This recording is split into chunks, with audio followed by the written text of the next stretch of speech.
gusto poder saludarles a todos por este medio.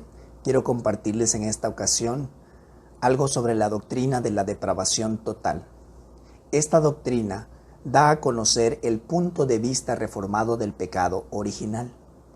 Este término de pecado original en el ambiente popular es interpretado como el primer pecado, el original, el que todos hemos copiado de maneras distintas en nuestras vidas, que es el pecado de Adán y de Eva.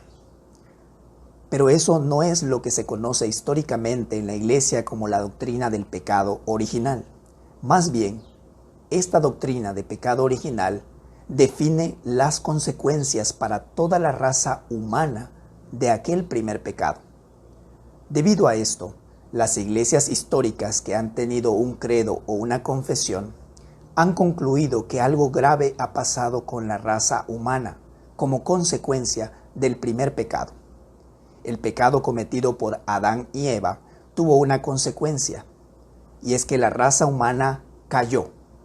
Por eso, nuestra naturaleza como seres humanos, desde aquella caída, es una naturaleza que ha sido influenciada por el poder del mal. ¿Recuerdan a David en el Antiguo Testamento diciendo: «He aquí, en maldad he sido formado, y en pecado me concibió mi madre»? Esto no era una referencia a que es pecado tener hijos. No se refería tampoco a que había hecho algo malo David solo por el hecho de haber nacido, sino que David reconocía su condición caída como ser humano, la caída que fue la experiencia que sus padres también tuvieron. Así que el pecado original tiene que ver con la naturaleza caída de la humanidad. Y lo podemos entender en esta frase: no somos pecadores porque pecamos, sino pecamos porque somos pecadores. Somos por naturaleza pecadores. Nadie puede alcanzar o ha podido alcanzar la perfección, ni ha estado cerca. Entonces, esta doctrina está definiendo un punto particular del pecado original que tiene sus raíces en las enseñanzas de San Agustín, con gran influencia en la formación de la Reforma protestante. Ahora bien, lo que la doctrina de la depravación total no significa en la tradición reformada es a lo que se le llama la depravación absoluta, o sea, que el ser humano es tan malo como le sea posible, que no tiene un afecto amigable para con otra persona.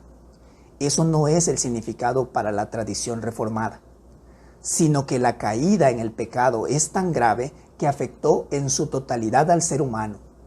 Afectó la naturaleza pecaminosa, y por eso esa naturaleza pecaminosa oprime nuestra naturaleza humana. Oprime nuestro cuerpo, nuestra mente, nos enfermamos, hay muerte del cuerpo, la mente se ha oscurecido, dice la Biblia, la voluntad está esclavizada al deseo de nuestro corazón. Pero yendo aún más lejos de esta explicación, se puede mencionar la frase la corrupción radical. La palabra radical tiene sus raíces en la palabra latina raíz, que es la palabra rodex. Y se puede traducir raíz o núcleo. Y la idea del término radical es algo que impregna la esencia de una cosa, es algo que penetra, que no se queda en la superficie. En Mateo 15, versículo 11, Jesús dijo que lo que sale de la boca, del corazón sale. Y eso es lo que contamina al hombre.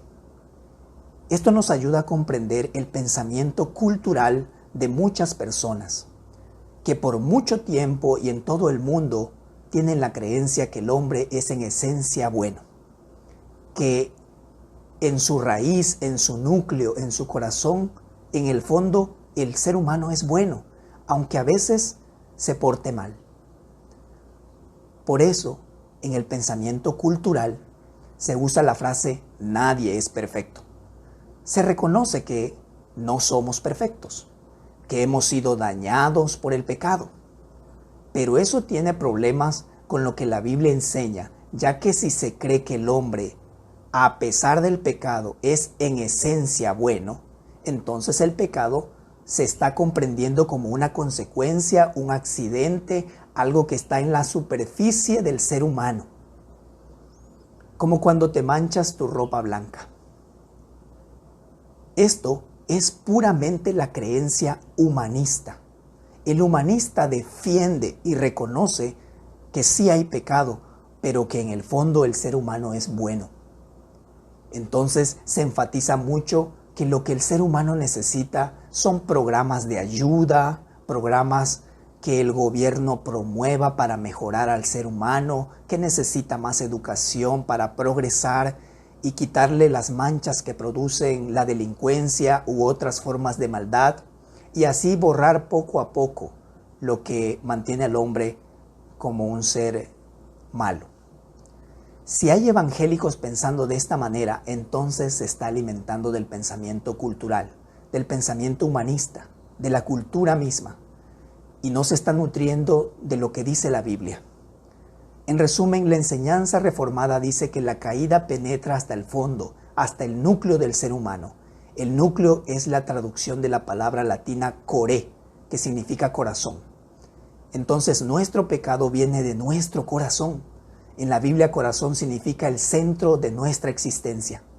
Entonces, para que seamos hechos a la imagen de Cristo, no se requiere ajustes para borrar las manchas de pecado, sino se requiere una regeneración verdadera, una transformación de corazón, a lo que yo le llamaría un trasplante de corazón.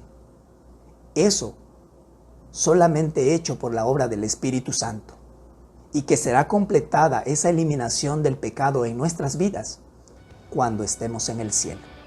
Que el Señor les bendiga y que haya sido de mucho provecho y bendición.